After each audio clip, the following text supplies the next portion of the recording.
विद्यार्थी मित्रांनो, TY BCOMच्या advance accounting या विषयातील हा 7वा व्हिडिओ कम्प्युटराइज्ड अकाउंटिंग प्रॅक्टिसेस मी तुमच्या अभ्यासासाठी आणि मल्टिपल चॉईस क्वेश्चनसाठी घेऊन आलेलो आहे. मी प्राध्यापक राकेश सुरम आपल्या सर्वांचे माझ्या यूट्यूब चॅनलमध्ये सहर्ष स्वागत करत आहे. वेळ न घालवता आपण पहिल्या प्रश्नापासून सुरुवात करूया. प्रश्न क्रमांक 1. What is the full form of VAT? व्हॅटचा फुल फॉर्म काय आहे? विद्यार्थी मित्रांनो, 2017 पासून GST आपल्याकडे लागू झालेला आहे, तरी पण आपल्या अभ्यासक्रम हा जुना असल्यामुळे आपल्याला याचं नॉलेज असणं आवश्यक आहे. What is the full form of VAT? पूर्वी GST यायच्या अगोदर आपल्याकडे व्हॅट होता आणि त्याचा फुल फॉर्म होता व्हॅल्यू ॲडेड टॅक्स. त्याला मूल्यवर्धित कर म्हणतात. हा भारतामध्ये 1 एप्रिल 2005 पासून सुरू झाला आणि 1 जुलै 2017ला हा डिस्कंटिन्यू करण्यात आला, म्हणजे याची जागा GSTने घेतलेली आहे. प्रश्न क्रमांक 2.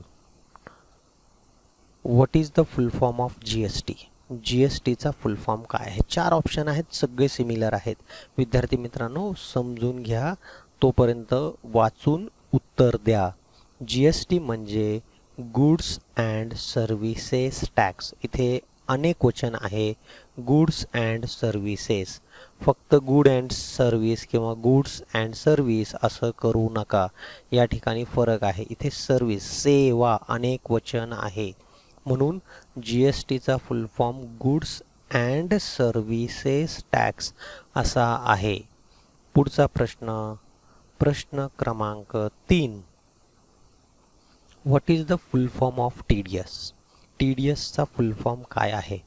TDS म्हणजे टॅक्स डिडक्टेड ॲट सोर्स. मराठीतून याला मुळातून कर कपात असं म्हणतात.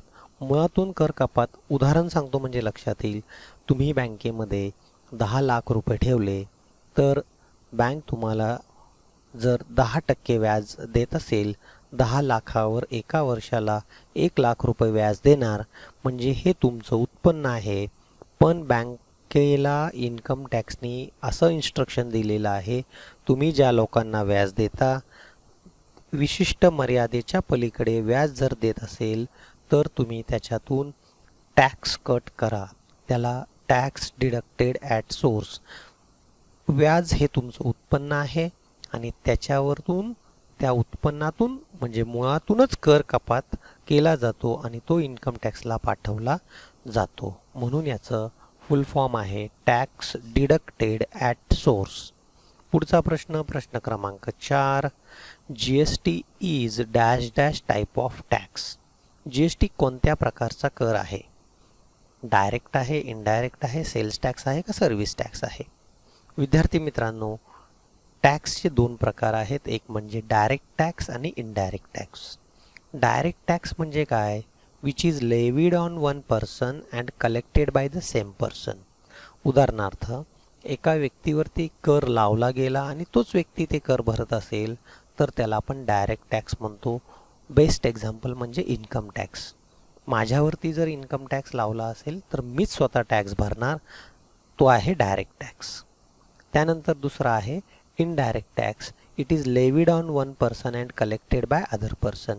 इनडायरेक्ट टॅक्स, उदाहरणार्थ GST, हा डीलरवर लावला जातो आणि हा कर ग्राहकांकडून, कस्टमरकडून कलेक्ट केला जातो.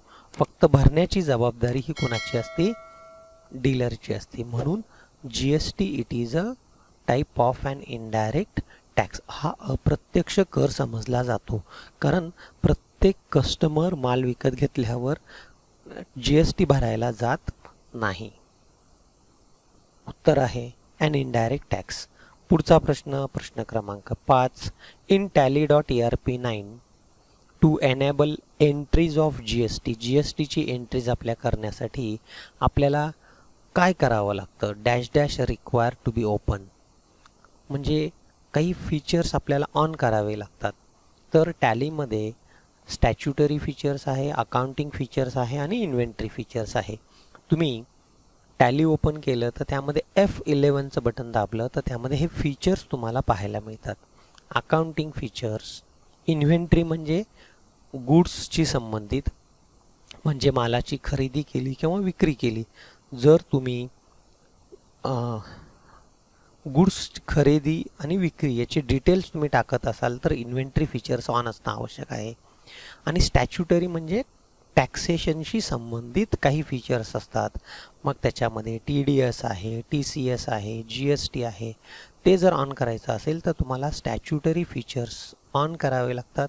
त्यामध्ये हवे त्या गोष्टी तुम्हाला निवडता येतात. कॉन्फिगरेशन हे त्याचं उत्तर नाही आहे. ह्याचं उत्तर आहे स्टॅच्युटरी फीचर्स. पुढचा प्रश्न, प्रश्न क्रमांक 6. In India GST became effective from. पहिल्या प्रश्नात सांगितलं होतं भारतामध्ये GST कधीपासून अंमलात, फोर्समध्ये आणला गेलेला आहे. 2017 आपल्याला माहिती आहे.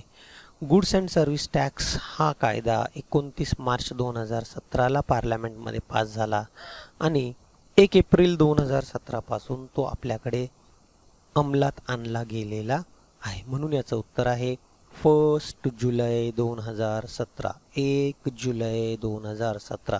1/7/2017. पुढचा प्रश्न, प्रश्न क्रमांक 7. इन tally.erp9 हे एक अकाउंटिंग सॉफ्टवेअर आहे.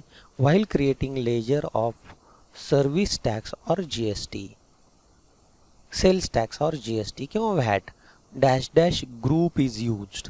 आता आपल्याला सेल्स टॅक्स, व्हॅट किंवा GST जर आपल्याला टॅलीमध्ये तुम्हाला माहिती असेल 28 ग्रुप आहेत. तर प्रत्येक अकाउंट तयार करताना एक ग्रुप आपल्याला निवडावा लागतो. तर GST किंवा सेल्स टॅक्स अकाउंट जर आपल्याला तयार करायचा असेल तर आपल्याला ड्युटीज अँड टॅक्सेस हा करंट लायबिलिटीच्या अंडर असलेला सब ग्रुप आहे. टॅली ओपन करून विद्यार्थी मित्रांनो पहा. तर ड्युटीज अँड टॅक्सेस हा ग्रुप आपल्याला निवडावा लागतो. पुढचा प्रश्न, प्रश्न क्रमांक 8. Amount paid buyer as a percentage of the gross purchases for the goods and services used in the production. जर खरेदीदार बायर प्रोडक्शनसाठी काही वस्तू खरेदी करत असेल आणि त्याच्यावरती काही टक्केवारी देत असेल तर त्याला आपण काय म्हणायचं? सध्याच्या काळामध्ये त्याला आपण इनपुट व्हॅट किंवा GST असं म्हणतो. पूर्वी व्हॅट होता, आता GST आहे. कोणताही प्रश्न परीक्षेला येऊ शकतो. जर बायर मालाची किंवा सेवेची खरेदी करत असेल आणि त्याच्यावरती टॅक्स देत असेल तर त्याला आपण इनपुट म्हणजे परचेसवरती, खरेदीवर भरलेला कर, इनपुट टॅक्स और इनपुट GST. पुढचा प्रश्न त्याच्या विरुद्ध, amount received by a seller as a percentage of gross sales. आता असं समजा तुम्ही सेलर आहात, विक्रेते आहात आणि तुम्ही कस्टमरला माल विकलेला आहे. माल विकल्यानंतर तुम्ही सेल्स प्राईसवरती जो टॅक्स कलेक्ट करता त्याला आपण आउटपुट व्हॅट किंवा आउटपुट GST असं म्हणायचं. Amount received by a seller as a percentage of the gross sales price of goods and services is called as output VAT किंवा GST असं आपण म्हणायचं त्याला. पुढचा प्रश्न, प्रश्न क्रमांक 10. Which number is replaced by GSTIN. आपला 2017 पासून GST म्हणजे GSTIN टिन नंबरचं म्हणतात त्याला, goods and services tax identification number. हे आल्यानंतर कोणता नंबर बदलला गेला, रिप्लेस केला गेला? त्याच्यामध्ये 4 ऑप्शन आहेत. Tax identification number, taxation identification number, tax identification number, tax identity number. सगळे सेम दिसतात. विद्यार्थी मित्रांनो, टिनचा फुल फॉर्म आहे टॅक्स आयडेंटिफिकेशन नंबर. तर पूर्वी व्हॅट असताना आपल्याला व्हॅट टिन नंबर आपल्याकडे होता. आता तो बदलून GST नंबर म्हणजे goods and service tax identification number हा 15 अंकी नंबर असतो. खालील फॉर्मॅटमध्ये पहिले 2 अंक हे स्टेटचे असतात, पुढचे 10 अंक परमनंट अकाउंट नंबर आणि त्यानंतर अल्फाबेट, त्यानंतर काही डिजिट्स. आता ह्याच्यासाठी जी एस टीचा नंबर हा कसा असतो ह्यासाठी सेपरेट व्हिडिओ मी तुमच्यासाठी नंतर तुम्हाला शेअर करेल. आता फक्त आपला प्रश्न आहे जी एस टी एनने कोणता नंबर रिप्लेस केला, तो म्हणजे टॅक्स आयडेंटिफिकेशन नंबर. ह्याच्यापासून दोन प्रश्न तयार होतात. जर जुन्या सिलेबसप्रमाणे जर विचारलं तर TINचा फुल फॉर्म काय, टॅक्स आयडेंटिफिकेशन नंबर, असं तुम्ही याचं उत्तर देऊ शकता. पुढचा प्रश्न, TDS should be deposited within 7 days from the end of every dash dash. TDS म्हणजे टॅक्स डिडक्टेड ॲट सोर्स. ज्यावेळेस बँका विमा कंपन्या टॅक्स कट करतात तर त्यांनी 7 दिवसाच्या आत तो टॅक्स भरायला पाहिजे. पण तो क्वार्टरली आहे का 6 मंथली आहे, म्हणजे हाफ इयरली आहे का मंथली आहे का इयरली आहे. विद्यार्थी मित्रांनो, एप्रिल महिन्यामध्ये जर टॅक्स कट केला तर तो लगेच पुढच्या महिन्यात 7 तारखेच्या आत, म्हणजे याचं उत्तर आहे TDS should be deposited within 7 days from every month. दर महिन्याला टॅक्स तो भरायला पाहिजे, डिपॉझिट केला पाहिजे. पुढचा प्रश्न, प्रश्न क्रमांक 12, dash dash means goods and services sold by companies are free from goods and services tax. तर ज्याला GST लागत नाही त्याला आपण काय म्हणायचं, त्याला exempted goods असं म्हणायचं.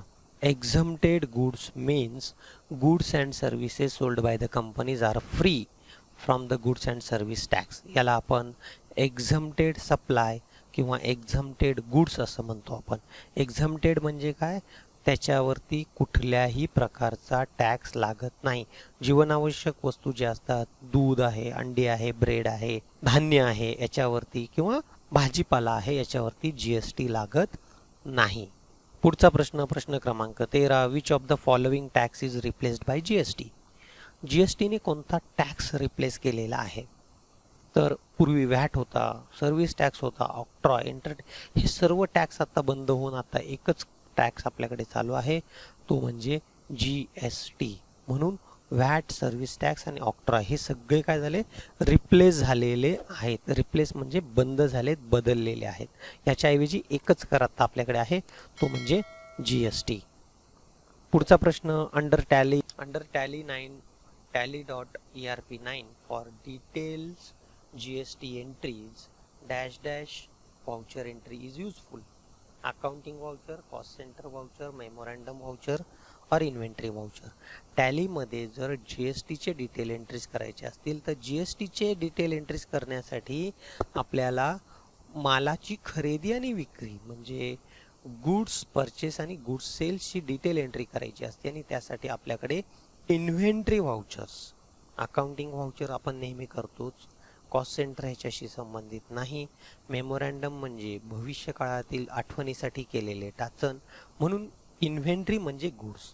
मग मालाची एंट्री केल्यानंतर GSTचे डिटेल्स आपल्याला आपोआप मिळतात, म्हणून याचं उत्तर आहे inventory. Under tally.erp9 for detail GST entries dash dash voucher entry is useful. Inventory voucher entry is useful. धन्यवाद. जर तुम्हाला यापुढेही तुमचं नॉलेज, स्किल आणि प्रॅक्टिकल स्किल आपल्याला डेव्हलप करायचं असेल तर माझ्या यूट्यूब चॅनलवरचे सर्व व्हिडिओ पाहत राहा. धन्यवाद.